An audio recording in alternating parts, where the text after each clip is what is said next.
Being a winner is a curse. It doesn't matter how much you've won before. You're not a winner until you win again. Let's go. And again, and again. Nothing is enough. No one understands. And you never want it to stop.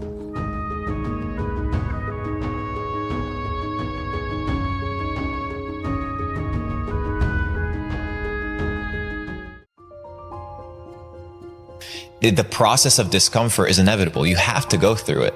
Most people have that initial feeling, that initial lack of self-belief, because they don't understand that they have to be humbled first in every aspect in order to grow. So you go to the gym, you feel like shit, that's a good thing. It just shows you that you need to improve. Most people go to the gym, feel like shit, never go back. Put on an oversized t-shirt. Problem covered. No, it's not the problem, it's not covered. You need to go through that parallel problem solving. You solve it, and then you get the reward.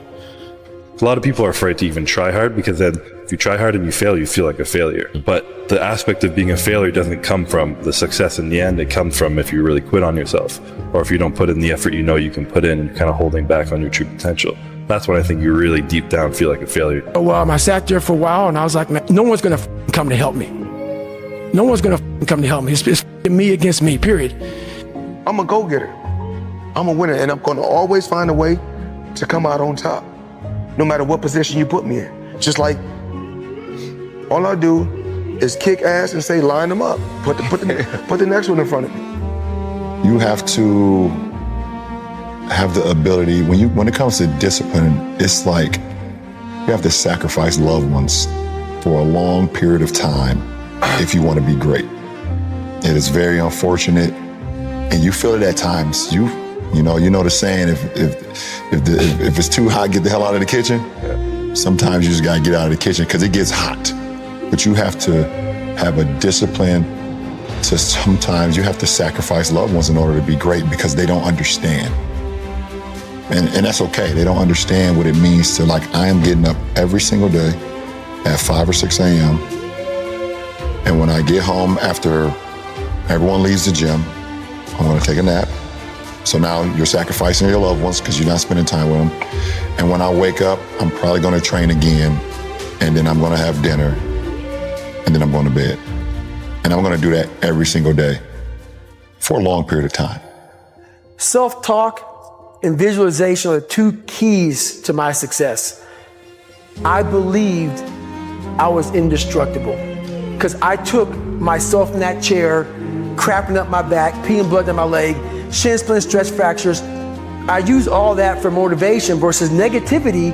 I use it for motivation. I said to myself, who on this earth would still be going right now? You are.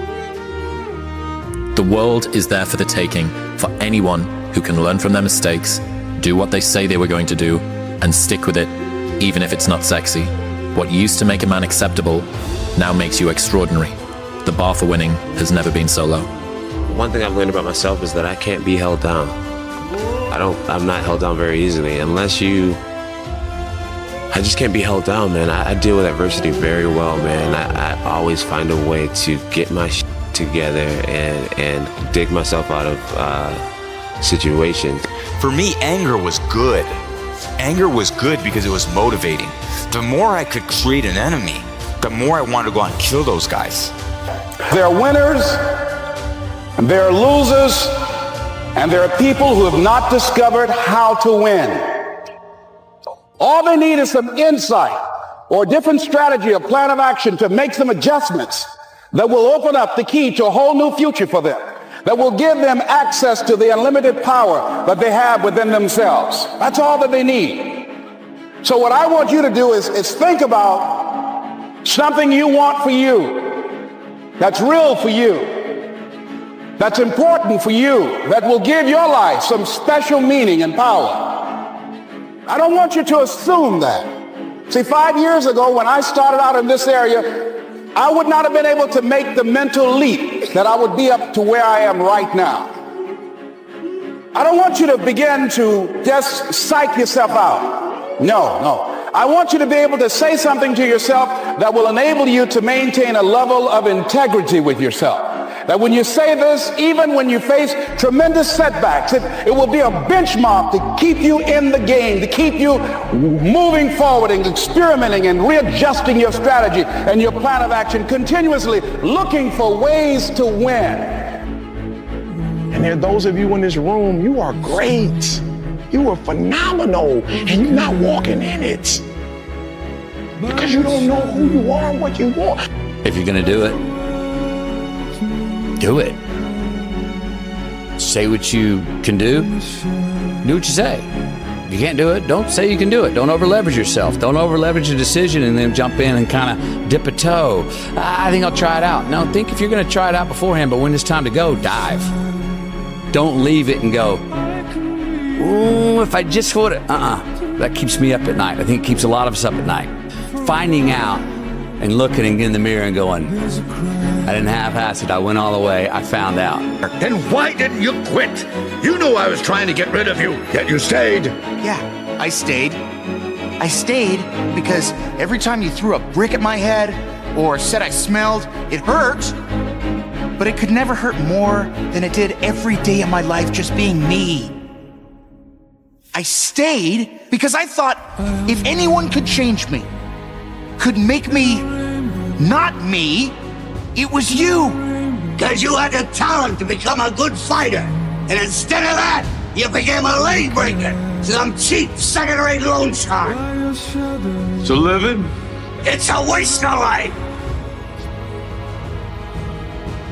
You know, sometimes all you need is 20 seconds of insane courage. Just literally 20 seconds of just embarrassing bravery. And I promise you, something great will come of it. You're born with a gift. If not that, then you get good at something along the way. And what you're good at, you don't take for granted. You don't betray it. What if you do betray your gift? Then you betray yourself. And he'd lost his father earlier in the week. Literally 48 hours later, he was in the car. Yeah, what was it like racing that year, having to show up again now where you don't have the person who believes in you and loves you intrinsically? Like, what was that like? I don't know. It was on the Tuesday of Baku. As soon as he passed away, I asked myself, what would he want me to do? And I had no doubts. I mean, there was only one answer. Yeah. This was a kid who just lost his father, and he was a kid at the time. He's a teenager. To have that kind of mental strength, I'd never seen anything like it. He then went out, fell to last place, fought his way through, and won the race. And Charles Leclerc takes the lead. He's passed absolutely everyone to get himself back to the front. Wow. Yes! Yes! Wayne Gretzky said in a brilliant way, you miss 100% of the shots you don't take.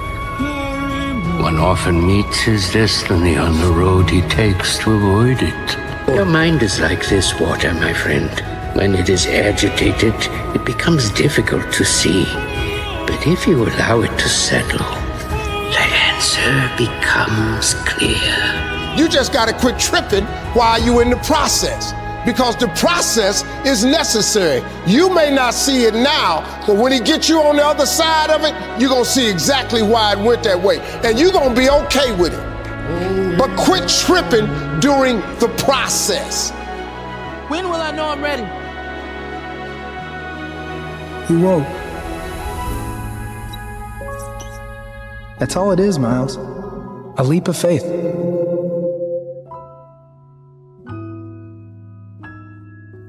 So now you gotta ask yourself, are you here to prove something to other people? Or prove something to yourself? Until you win, effort always goes unnoticed. Get used to it. No one roots for you until everyone roots for you. That's just how it works. What? You set me up to fail? Why? If you only do what you can do, you will never be more than you are now. The only insults that hurt are the ones we believe. Next time someone insults you, remember, they're going to die. Everyone will forget about them. And if no one will remember them, then you might as well forget about them now. They are irrelevant. Your dream, your actions, your outcomes. You cannot wish for a strong character and an easy life. Each is the price of the other. What if what you're going through isn't hard? What if you're just sensitive? List all the things that you aren't willing to give up for the dreams that you have, and that is what the person who will beat you is willing to give up. You know what your problem is? You're smart. Too smart. You overthink because your mind moves at 1,000,000 miles a minute.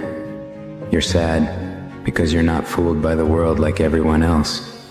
You don't get along with most people because they just don't look at things the way you do. You think you're dumb because you're smart enough to know you don't know everything. Your problem is you're too smart, and happiness in intelligent people is one of the rarest things I know. People want to find their passion, but you don't find it, you create it. And you create it by getting good at something. And to get good at stuff, you start by doing something you suck at. Then you get good, then you like it, then people ask how you found your passion. Answer, by starting when you sucked and not giving up. Have you ever thought that I want more from life than a nice apartment and a job serving tea? There's nothing wrong with a life of peace and prosperity. I suggest you think about what it is that you want from your life and why. I want my destiny. What that means is up to you. You know, there's a Bible verse I think about sometimes.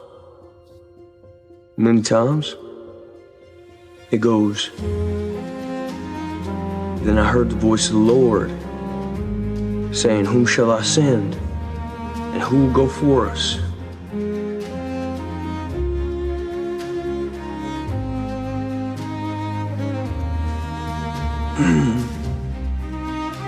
And I said, "Here am I.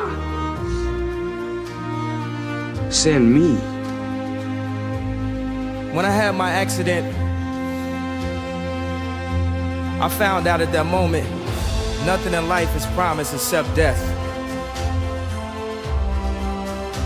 If you have the opportunity to play this game of life, you need to appreciate every moment.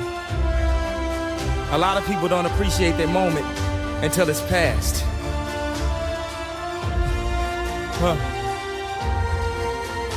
If you can be in a bad mood for no reason, you might as well be in a good mood for no reason. If it's not going to change your life, it shouldn't change your mood. If the cost is peace of mind, don't buy it. The Mamba mentality. What is that? It's a lifestyle, really, and an understanding that every day you're trying to get better. And at the end of every day, you look yourself in the mirror and you ask yourself, did I get better today? If the answer is yes, and you do that for 5 years, 10 years, 15 years, how much better are you going to be? And that's basketball, that's whether it's football, it doesn't matter. Are you getting better every single day? That's the question, right? And it's just taking small steps. You don't try to get it all done in one day, in 1 week, in 1 year, right? It's the process of getting better every day and doing that for a period of years that then create the masterpiece. What would you do if you just learned today that you only had 6 months to live? What if you only had 6 months to live? What would you stop doing? What would you do more of? Who would you spend time with? Now, the answer to that question is very interesting because what it tells you is what you really value. What is really important to you? And what we have found is that self-esteem, satisfaction, happiness in life comes from getting your goals and your activities congruent with your values, with your priorities, with what you consider to be really important.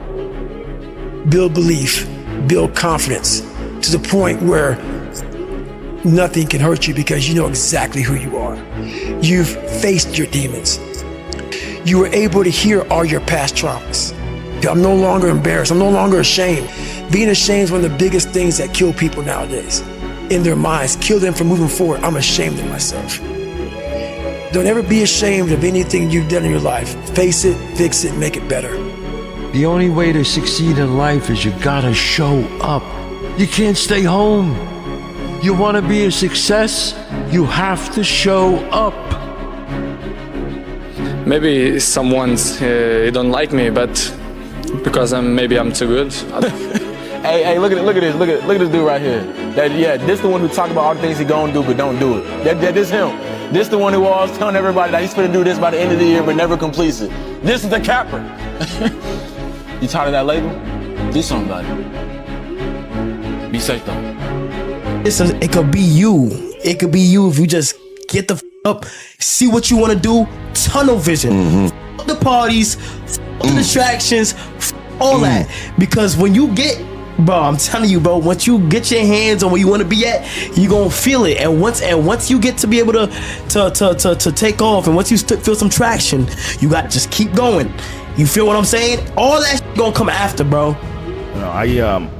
But I think what you were bringing up with Joey is a real good point, that a lot of people say, oh, I just want to sort of, they're kind of dabbling in the idea of improving themselves. And the real way to do it is you got to write down what the f you want and then go after it. Because otherwise you live in sort of a wishy-washy world. You know, if you decide I'm going to get down to bang, I'm going to do this, I'm going to run a marathon in less than 5 hours, I'm going to, you know, whatever the f it is, you got to write that shit down and go for it.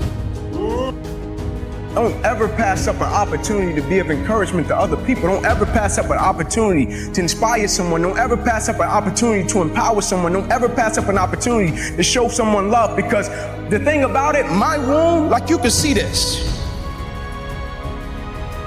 You can see my arm. My wound is visible. But it's a lot of people in this room that are wounded. And you can't see it. And it's internal. Hard work actually works, and with virtually everything. It might not make you the best at whatever it is you're pursuing, but it will certainly make you better than you are. I've found greater fulfillment in the journey of pursuing my goals than in the moment of achieving them.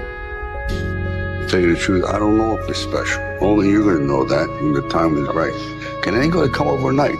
You're gonna take a beat, you're gonna take this, you're gonna get knocked out, you're gonna get up, and you're gonna see if you got the right thing. But you gotta work hard. I swear to God, if you're not gonna do it, I'm out. Like every punch I ever thrown has been on my own. Nobody showed me how to do this. I'm ready. Well, it's to be unyielding. You know, you never give an inch to anyone. You know, like you're always going after it, always going after it, always going after it. And if there's a challenge that ensues, oh, good. I want to see how I stack up to that. So you go after it, and it's just, it's fun. It's like you get a chance to compete against opponents, and you get a chance to see where you stack up against them. It's like, I want to see.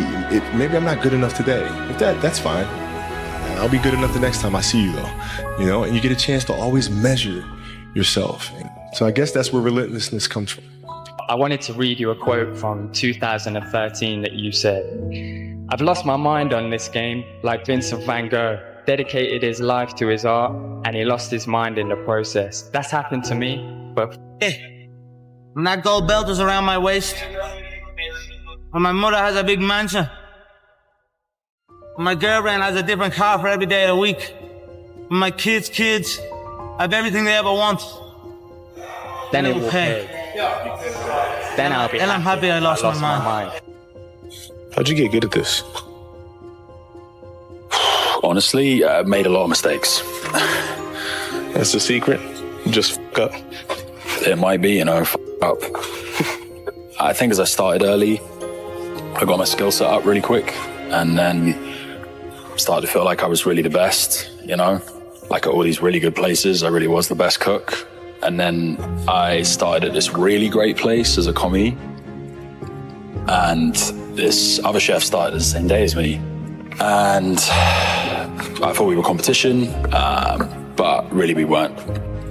Like, he was better than me, much, much better than me. He worked harder and faster, and it was the first time I realized that I wasn't the best. So I started looking at it like it was a good thing. Like, at least I knew who the best was now, and I could take that pressure off myself. And the only logical thing to do was to try and keep up with him. So I never left this guy's side. And you got better? Oh, mate, I got better than I ever thought I possibly could be, just from trying to keep up with him. Never say never. Because limits, like fears, or often just an illusion? Because we know that it's not easy. But no pain, no gain. Not even coming from the Shaolin Temple. Worldwide known, that sentence. Everything that hurts you, find a way to overcome it. Everything that you feel is difficult for you, find a way to still do it. Masters at our craft, but you have to make a choice. What I mean by that is the inherent sacrifices that come along with that. I knew that I was not going to be stopped. So at the age of 18, this was my life, right? So you can't possibly become better than me because you're not spending the time on it that I do. Even if you want to spend the time on it, you can't because you have other things. You have other responsibilities that are taking you away from it. So I already won it. So it's not the car, the house, the whatever. It is that internal goal, that internal why. And so for me, I just think that's it. It's something within it. You gotta pull it out. And so it's easy when you have a why, a purpose. I'm doing it for this, I'm doing it for that. It's easy to get up and get going. But if it's just for a car, what happens, Louis, when you get the car? Because you can buy it. What happens when you get the house and you can buy the house? Because I think any person, any human realizes that if you want some kind of a good outcome, you're going to have to work hard for it. and if you don't work hard for something, you're not going to get an outcome that's really worth much. There's things that you can control, there's things you can't control. Now, I will tell you that human beings can control a lot more than they think they can. And oftentimes it's pretty easy just to say, oh, that's not me, that's not on me. And I think that's the whole genesis of the idea of extreme ownership, is most of the time, or much of the time, people say that's not my fault, there's nothing I can do about that. And more often than people think, there is something you can do about it. And it is your fault. It's normal to not know what you're doing. If you did, it wouldn't be called growth. High five your fear, uncertainty, and doubt, and carry on. Do you get tired, stressed, sad, hungry, frustrated, unfocused? Do you feel misunderstood? Great. You're human. You don't need medication. It is hard. It's hard when you're young to wake up in the off season at 6 a.m. to go train and work out, knowing that all your friends are sleeping in and eating pancakes. It's hard when you're on your way to practice, weighed down with all your gear, and it's 90 degrees out and all the other kids are at the pool or at the beach, and your body is already completely exhausted from workouts in 2-a-days. It's hard to throw, catch, block, and tackle, and hit kids when they're way bigger and way more developed than you, only to go home that night bruised and battered and strained, but knowing you have to show up again the next day for just the chance to try again. But understand this, life is hard. You're not good enough. If you quit, you're gonna quit everything hard in your life. And that's a big problem for you. People delay doing things they don't like for longer than it takes to do them. Yeah, we need to be reminded more than we need to be taught. Bad things don't come in threes. Bad things happen, people don't know how to cope, and they allow one bad thing to snowball into more. Bad stuff sucks. The only thing worse is letting one bad thing ruin many good things. So when I was growing up for like 3 years, so from the time I was 8 to the time I was like 12, we lived in a $7 a month place. And what I call it is I'm always paying rent in that $7 a month home. Every day of my life. I go back and revisit that place, because that place made me this good animal. That place made me this hard man. And then from that place, so that place is hard work. That place is going back to the fundamentals of life. The fundamentals of what made David Goggins. Going back in there, going back to the library of David Goggins, studying even more than what I know, taking that out, going back to where I'm at now, and then moving forward. The biggest difference between people who win and people who lose is that winners expect to win. Winners are not surprised when they win. Like when I win, I don't overly celebrate because I expect expected that to be the outcome. Amateurs, when they win, they're surprised, and then they over-celebrate. And like I said, when they over-celebrate, they become ineffective because they're taking their eye off the game for way too long, right? I won the week this week. And then they talk about that 1 week for the next 6 weeks. And the next 6 weeks, the guy who expected to win is still going just as hard. So it's an expectation. That's the difference between winners and losers that I think, in terms of not so much their self-talk, but just their attitude. You're gonna know what it's gonna be like to make it personal. Because I'm gonna make it personal. Because it's always been personal to me.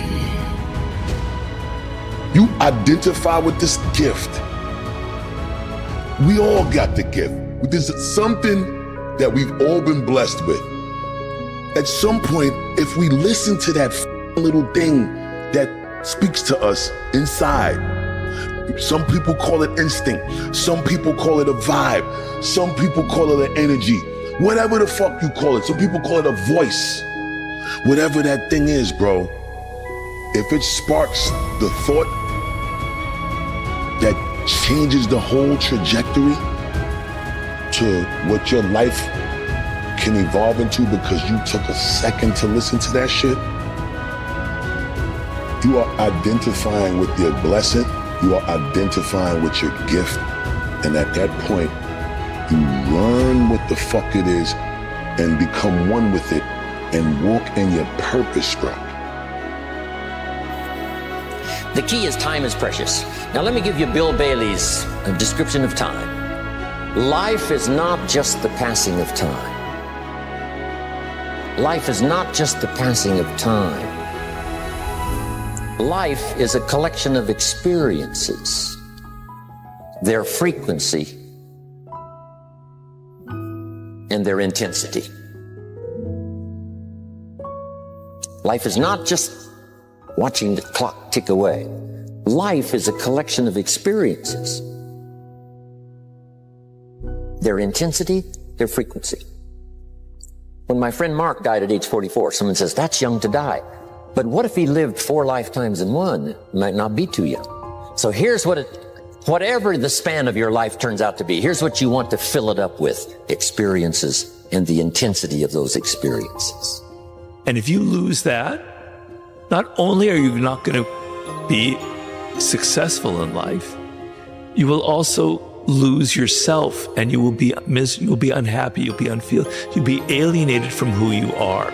And you can get away with that when you're young because you're happy, you look good, you've got energy, things are going right. You get into your 30s and you're like everybody else, and you don't know who you are and you don't know what you like anymore, and you're just following the trends. You start to get depressed and you start going down this rabbit hole, and things can turn really ugly. So you need a bit of courage in life. You need to go, okay, I am weird, I am strange, lean into it. So when I had the 48 Laws of Power, when I first wrote the book, without it being published yet, it was a very strange looking book, and it reflects my own strangeness. Things on the margins, stories, everything broken up, images, quotes here and there. And what a time now for us to take this dream and not let it die. Take this dream and give it life. Take this dream and breathe into it your own personal spirit until finally it becomes a flame that burns around the whole world. Let's go do it now. Well, I mean, 'cause I think the greatest fear that we face is ourselves, actually. I think it's not anything that's external or anything that's superficial. I think the greatest fear you face is yourself, because we all have dreams, and it's very scary sometimes to accept the dream that you have. And it's scarier still to say, okay, I want that. It's scary because you're afraid that if you put your heart and soul into it and you fail, then how are you going to feel about yourself? Right? So being fearless means putting yourself out there and going for it. No matter what, go for it. Not for anybody else, but for yourself. And here's a philosophy that really changed for me everything. Be so busy giving other people recognition, you really don't need it for yourself. I learned to recognize people for small steps of progress. Every little thing I could think of. Figure out rewards for small steps. And what works is if you dedicate your time and your focus, like realistically, with a professional, disciplined effort to creativity. You show up every day like a professional, but you show up to be creative. If you just do it on a regular basis, ideas will come to you. Where are these ideas coming from? Well, his concept was to think of it as you're a professional and you're getting these ideas from the muse. And this is what you do. You show up and you do the work, you focus on it, and these ideas will come to you. And that little voice becomes completely drowned out. And so you don't know who you are anymore. And you're afraid, particularly young people today. I mean, maybe it's always been that way. They're so afraid of being different. They're so afraid of being odd. But look at all the powerful people in this world. Look at your Elon Musks.